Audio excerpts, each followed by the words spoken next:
In this session, we are going to discuss about the finite set and infinite set. Now, what is meant by the finite set? The name itself says, if the set contains finite number of elements, we call that set as a finite set. Let us consider the set, an example 1, 2, 3, 4. Here, how many elements are there? 4 elements are there. So, we can say that it is a finite set because we can count the number of elements in the set. So, that we call it as a finite set. Then, what is meant by the infinite set? If the set contains infinite number of elements, we call those sets as an infinite set. If you consider the example, the set of the natural numbers, and you know that the set of the natural numbers will start from 1, 2, 3 and 4 up to so on. Here you can observe that we cannot count the number of elements present in the set. So we can say that this set is an infinite set. What is meant by the finite set? If the set contains finite number of elements, we call it as a finite set. That means you can count the number of elements in the set, that we call it as a finite set. And what is meant by the infinite set? If the set contains infinite number of elements, we call it as an infinite set. Now here, the next one, which is cardinality of the set. What is meant by the cardinality is nothing but the number of elements in the set, we call it as a cardinality of the set. What is meant by the cardinality? Which is nothing but the number of elements in the set is called the cardinality of the set.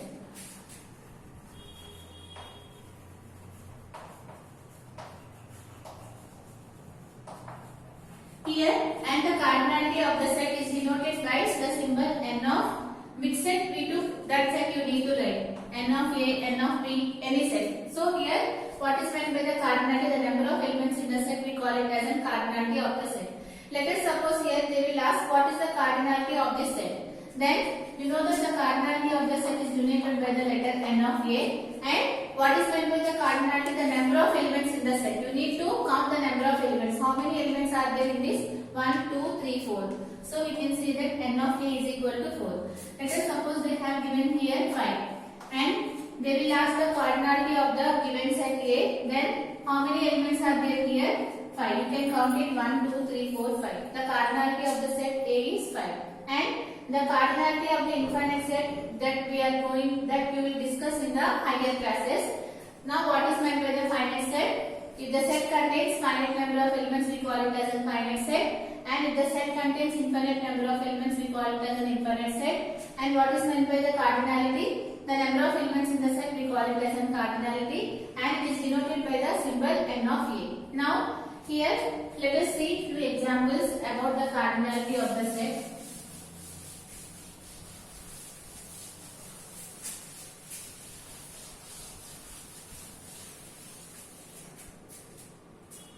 Suppose if you have given two sets, let us consider the set A as 1, 2, 3, 4, and consider the set B, which is 2, 4, 5, 8.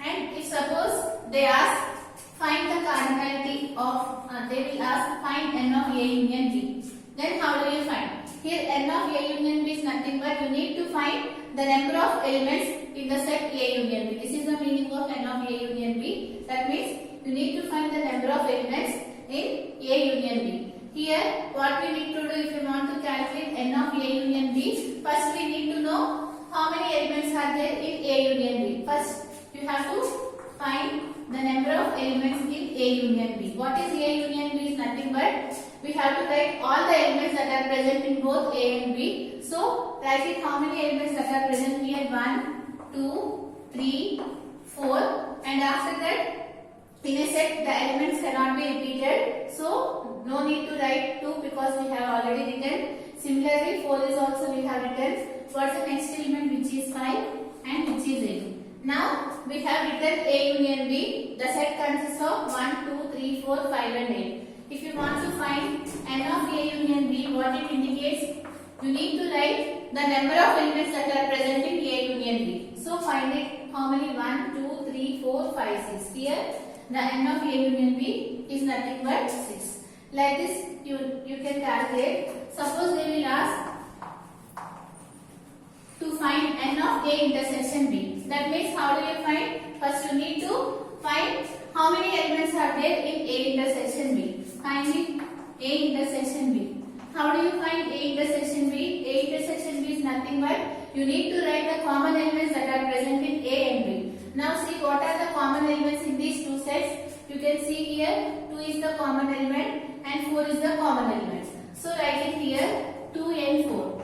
Now what is n of A intersection B is nothing but you need to write how many elements that are present in A intersection B. How many elements are there? Here 2 elements are there. Like that, if you have given any sets, if they ask to find n of A union B or n of A intersection B, you can find like this. Now there is a relationship between n of A union B and n of A intersection B. This is very important. What the relation says it here.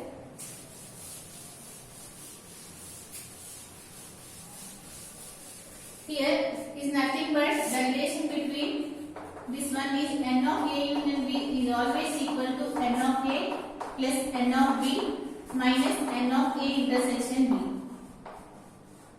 This one they will ask here, they will give some sets and they will ask to prove n of A union B is equal to n of A plus n of B minus n of A intersection B. Now if you want to prove this one, let us consider two sets and find those one. Let us consider the set A as 2, 4, 5, 6 and let us consider the set B as 5, 6, 7, 8. Let us consider this one. If you have given these two sets and they are asked to verify n of A union B is equal to n of A plus n of B minus n of A intersection B, how do you solve? First you need to find the value of the LHS and after that you need to find the value of the RHS and after that you have to check whether it is true or false. Now here if you want to find the value of the LHS, first what we need to do? We need to find the value of A union B. Before that here write it here n of A. N of A is nothing but the number of elements in the set A. How many elements are there in the set A? Which is 1, 2, 3, 4. So n of A is 4. Similarly, what is the value of n of B? N of B is nothing but the number of elements in the set B. How many elements are there in the set B? Which is 1, 2, 3, 4. So write it here 4. Now you need to find the value of the LHS. What is LHS? Which is nothing but n of A union B.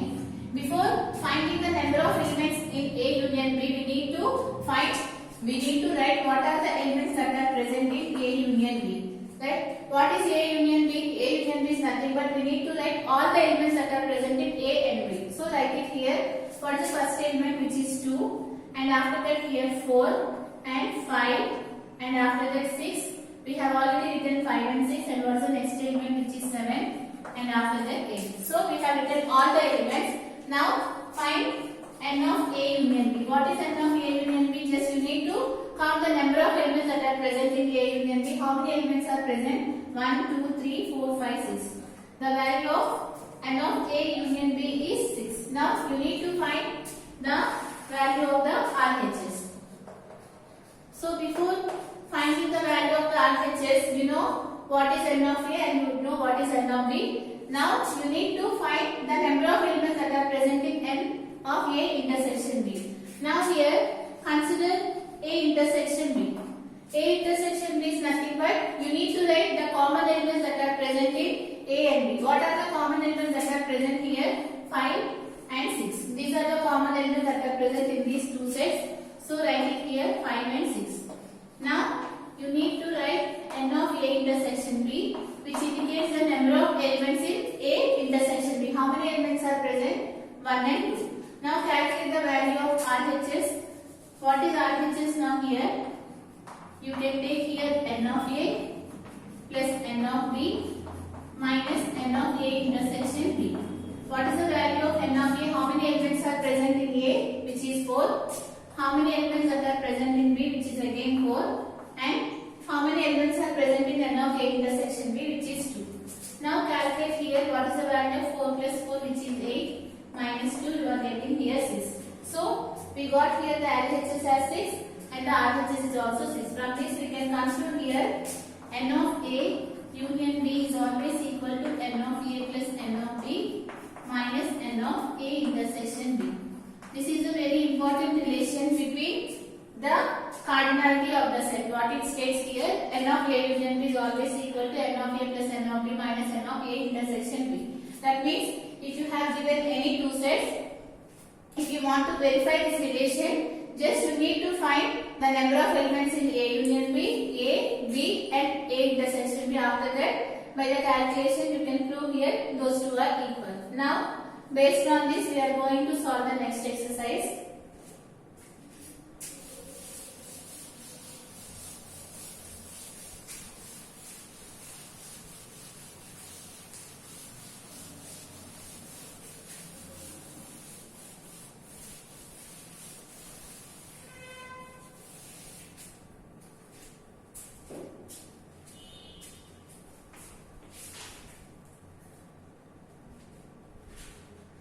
The next exercise, which is 2.4.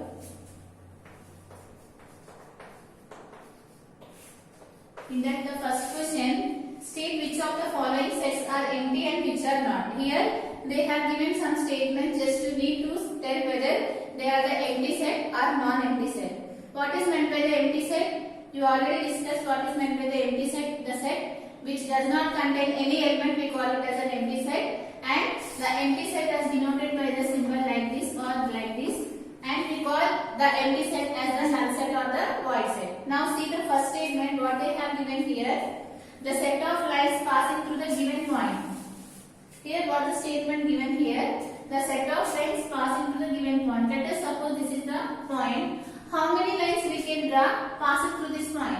So here you can draw many lines passing through this point, like this and like this, right? From this, what we can observe here, what is said here, the set of lines passing through the given point is an empty set or non-empty set. Here you can clearly observe here so many lines that can pass through the given point, so we can say that it is an non-empty set because it contains so many elements. In this case, what are the elements? Which is nothing but the lines. So here, if you have given any point, you can draw many lines. But here what they ask here, the set of lines passing through the given point is a non-empty set because we can find many number of elements that passes through the given point. Now, see the second question. What is second question given here? The set of odd natural numbers divisible by 2. That means, is it an empty set or non-empty set? What they said here, the second question. First question, write the answer here. What they said, the set of lines passing through the given point is a non-empty set. Write it here. I am not writing the question. The given set is non-empty because, what is the reason? Because we can draw many lines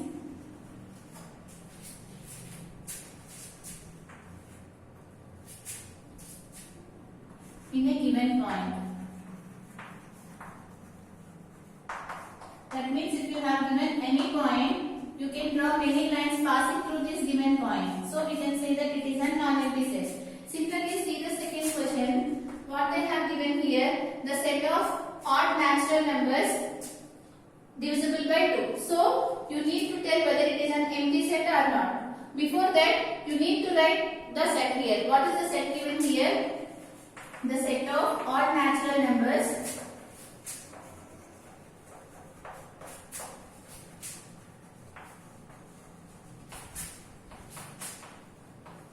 divisible by 2. You have to state whether it is an empty set or non-empty set. That means, what is an empty set? If the set does not contain any elements, we call it as an empty set. Now we need to know whether any elements are present in this set or not based on this condition. So here, what is the set given here? The set of odd natural numbers. What are the odd natural numbers? You know that 1, 3, 5, 7, 9. These are the odd natural numbers.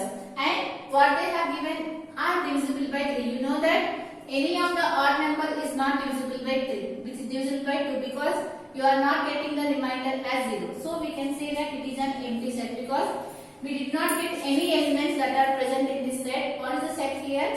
The set of the odd natural numbers. What are the odd natural numbers? These are the odd natural numbers. and you know that any of these numbers are not divisible by 2, but in the question they have given that the set of odd numbers is divisible by 2. So we can say that since that set does not contain any elements, we can say that it is an empty set. So write it here, it is an empty set. Why? What is the reason here? Because the odd numbers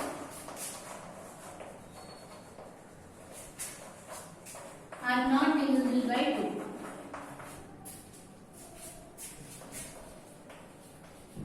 Because you know that if you divide the odd numbers with 2, you will not get the remainder as 0. So see the next statement.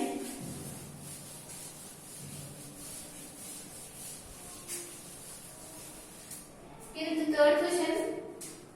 First one, third one. What is the set they have given? X such that x is a natural number.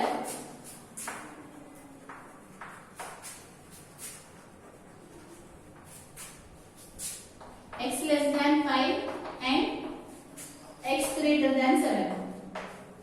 Now here, this is the condition they have given. You need to state whether this set is an empty set or not. That means you need to know whether any elements are present in this set or not. So here, you can observe that here, what is the condition given here? X less than 5 and x greater than 7. So here, what is the condition given here? X less than 5 and x greater than 7. You can write this one as 7 less than x. Anything is same. So write it here 7 less than x. And what is the condition given here? And x less than 5. Here we got it here 7 less than x and x less than 5. So from this you can write it here 7 less than x less than 5. This is the condition we can write it. But you know that this condition is not possible, never possible here. You know that this is a raw inequation. From this you can observe that here this set is an empty set because we cannot find any element that are present in this set. So write it here. What you can write here?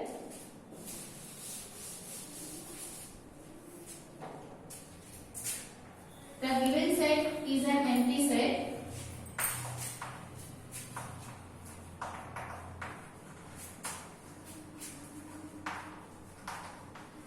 because we cannot find any element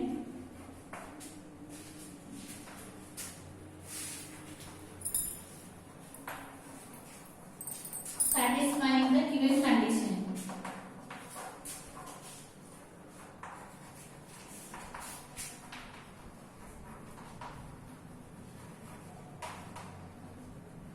Okay. Here, based on this condition, we cannot find any natural number so we can say that it is an empty set. Now, see the next question. In the first one, 4th and 5th, you can do it as an homework. Here, what's the question given here?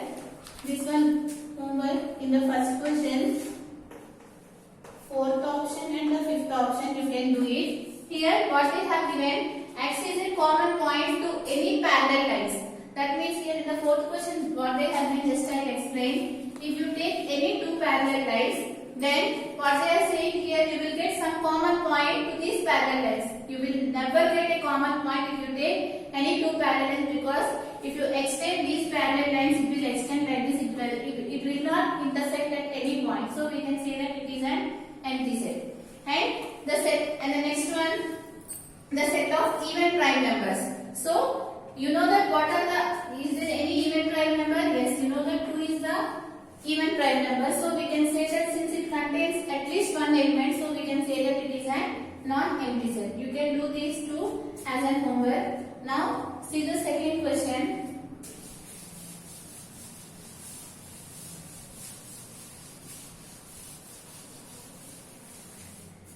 Second question, just I will explain this one also, you can do it as a homework. Here, what the question says here, just they have given some sets, you need to tell whether it is a finite set or not. What is meant by the finite set? If it contains the finite number of elements, we call it as a finite set. And then the first question they ask, the set of months in a year. Here, you know that in a year how many months will be there? 12 months will be there, and we can count it. So we can say that it is a finite set, right? And what's the next set they have given here? 1, 2, 3 and so on. 100. They are asked whether it is a finite set or infinite set. Here you can observe that by seeing the set itself, we can say here 100 elements are present in this set. Since we can count the number of elements in the set, so we can say that it is an finite set. What is finite set? Just we can count the number of elements. Here we know that 100 elements are present in this set, so we can say that it is an finite set. And here the next one, they ask the set of prime numbers smaller than 99. Here you need to write the prime numbers smaller than 99. So here you can observe, here you can write it and you can count it. How many elements are present in this set, right? What are prime numbers? 2, 3, 5, 7, 11, 13 and so on. We can count it before less than 99. So we can say that it is also a finite set because we can count the number of elements present in the set. This one is your homework. And see the third question, which is the last question in this chapter. So, what the third question says here, state which of the following set is finite or infinite. Before question like that only, in that what's the first question given here? The set of letters in an English alphabet. You know that in an English alphabet, how many letters will be present? You can count it. So, if you want to write the set, you can write it A, B, C and so on. What's the next one, which is Z, right? So, you know that it is a finite set because we can count the number of elements present in the set. So, we can say that it is a finite set, right? And what is the second question given in that? The set of lines which are parallel to the x-axis. Here, you know that this is the x-axis and this is the y-axis, right? And here what they said here, the set of lines which are parallel to the x-axis. Is it countable or uncountable? You can draw many lines that are parallel to the x-axis. You know that these are all the lines which are parallel to the x-axis. So we can say that it is an infinite set because we cannot count the number of elements or in this case the number of parallel lines present in the set. So we can say that it is an infinite set. Now see the third question in that. What they said here, the set of numbers which are multiples of 5. They ask here whether the multiples of 5 is an finite set or an infinite set. What is meant by the multiples of 5? You know that 5 2s are 10, 5 3s are 15, 5 4s 20, 5 5s are 25. If you go on, it keeps on going like that. You don't know what is the last number to end this set because if you go on like this, you will get the next number. So we can say that it is an infinite set because we cannot count the number of elements that are present in the set. So we can say that this set is an infinite set. And after that, the last question.